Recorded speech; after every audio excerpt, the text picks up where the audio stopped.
السلام عليكم ورحمة الله وبركاته. اليوم إن شاء الله راح أشرح لكم وأسولف لكم عن البيوت اللي أستخدمهن أنا لطيور الحب والكوكتيل. راح أشرح لكم القياسات مالاتهن، وراح أشرح لكم هذا البيت اللي قبالكم مثل ما تشوفون هندني بشنو يختلفن عن باقي البيوت الموجودة بالسوق. طبعا بالبداية راح أبدي بيوت طيور الحب. راح أعطيكم إن شاء الله أول مرة القياسات مالاتها. بالنسبة للقياسات، الطول 30 سنتيمتر، ارتفاع البيت 16 سنتيمتر. زين. بالنسبة للعمق أيضا 16 سنتي مثل ما تشوفون قبال. فتح الدخول الطير 5 سنتيمتر، والخشبة أو المسلم اللي توقف عليه الطيور 10 سنتيمتر. هاي بالنسبة للقياسات مال بيت طيور الحب. طبعا البيوت موجودة بالسوق عند أهل المحلات وغيرهم بألوان وأشكال وأحجام وقياسات مختلفة. أنا بالنسبة لي أستخدم هاي القياسات اللي انطيتكم إياها. يكبر أو يصغر القياس سنتيمين أو 3 ماكو أي فرق، لكن حسب اللي راويتكم إياها القياسات طبعا دقيقة ومضبوطة 100%. وبالنسبة للبيوت اللي موجودة بالسوق، اكو بيوت بيها حاضنة بلاستيك، واكو بيوت بيها حاضنة خشب، واكو بيوت تجي بدون حاضنة. طبعا بالنسبة لهاي البيوت اللي استخدمها انا بيها او تحتوي على الحاضنة الخشب مثل ما تشوفونها قبالكم. هاي الحاضنة البيض طبعا متدقة بالحائط، بعد ما يحتاج تنزله وتنظفه، مجرد انه تاخذ هاي الحاضنة لبرا تنظفها وتخلي النشارة بها من جديد مثل ما انا شارح لكم بفيديو ثاني، وترجعها للبيت. طبعا هاي الخشبة الحاضنة تجي الفتحة مال البيض موجودة منعتها، يعني مسوينها وجاهزة، ما يحتاج الانثى تحفر وتسوي الحفرة مالت البيض وراح تاخذ عندك وقت اطول. يلا تبيض. هاي الحاضنة مثل ما تشوفونها قبال. وبالنسبة للحاضنات البلاستيك، انا بالنسبة لي استخدم هاي الحاضنة. اللي يريد يستخدم الحاضنات البلاستيك او غيرها بعد هاي ظلت يمك، وما راح اسولف عن ذيك الحاضنة حتى ما يزعلون علي البقية الاخوة اللي يشتغلون بيها. طبعا هاي البيوت بيها فتحات مثل ما تشوفون ذني اللي قبالكم. هذني 3 فتحات من هاي الصفحة و3 من هاي الصفحة، هذني فتحات التهوية. طبعا ضروريات بالنسبة للبيوت.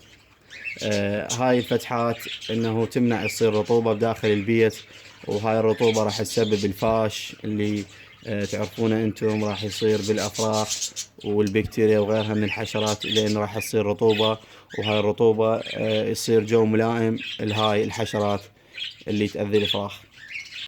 هذا بما يخص بيوت طيور الحب.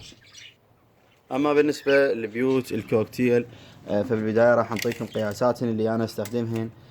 طبعا القياسات: الطول 35 سنتيمتر. بالنسبة للارتفاع 22 سنتيمتر. عمق البيت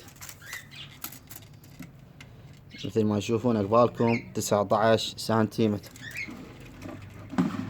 فتحة دخول الطير تصير 8 سنتيمتر، والخشبة او المسلم اللي توقف عليه الطيور 10 سنتيمتر. طبعا بالنسبة للبيت هذا نفس الشيء، نفس بيت طير الحب اللي شرحت عنه قبل شوية.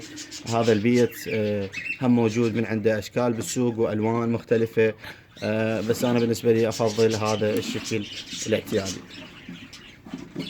طبعا هذا البيت نفس ذاك بيت طير الحب، هم بحاضنة، لكن هاي الحاضنة شوي تصير احلى واضمن من ذيك الحاضنة، باعتبار الكوكتيل يصير الفراخ مالته حجمه اكبر من فراخ طير.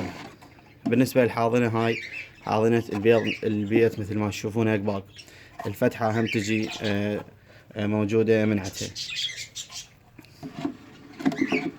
وانتم تعرفون فوائد الحاضنة نفس الشيء، نفس ما شرحت عن بيوت طيور الحب. هاي الحاضنة البيت راح تثبته انت بالحائط، تجي اذا تريد تنظف فقط تطلع الحاضنة هاي، تذب النشارة وتخلي النشارة جديدة وتنظفها وترجعها مرة ثانية. بالنسبة للفتحات ايضا موجودة بهذا البيت 4 فتحات بهاي الصفحة و3 بهاي الصفحة. والفتحات هاي سولفت لكم عن الفوائد مالتها. طبعا هذا البيت اللي تشوفونه قبالكم بيه فراخ. راح اراويكم شنو الفائدة من الحاضنة الموجودة بداخل هذا البيت.